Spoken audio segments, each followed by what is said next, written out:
ఇదేనండి గణేష్ టెంపుల్ అంటారు అనమాట. అక్కడికి వచ్చాము ఈరోజు. మేడం బర్త్డే అని చెప్పాను కదండి. ఇప్పుడు ఒకసారి దేవుని దర్శనం చేసుకొని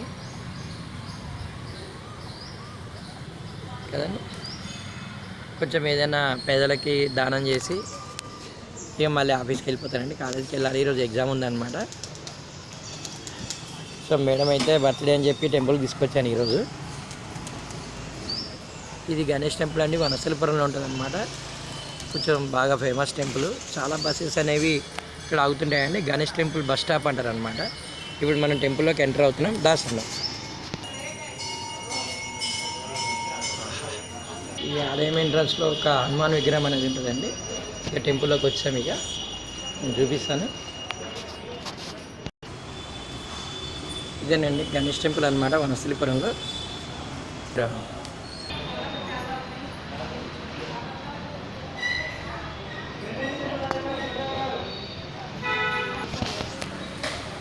ఇదండి మొత్తం ఆలయ ప్రాంగణం అనమాట.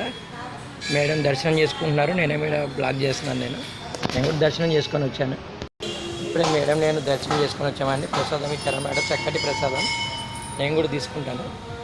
చూడండి, రేపు మే 13వ తారీఖున మన తెలంగాణలో ఎలక్షన్స్ అనేవి ఉన్నాయి. ప్రతి ఒక్కళ్ళు కూడా తప్పనిసరిగా ఓటు హక్కు వినియోగించుకోవాలి. ఎందుకంటే ఓటు అనేది చాలా విలువైంది అనమాట.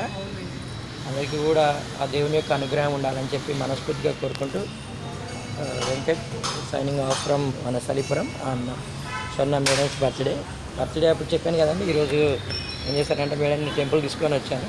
అలా హోటల్లో టిఫిన్ చేయించి నేను కాలేజీకి వెళ్ళిపోతాను. ప్రసాదం మీకు ఇవ్వాలని ఉందండి, కానీ మీరు చాలా దూరంలో ఉన్నారు కదా, అందుకే ఇవ్వలేకపోతున్నాను. ఓటాకు మాత్రం అందరూ కూడా తప్పనిసరిగా వినియోగించుకోండి. హ్యాపీ బర్త్డే సన్న మేడం.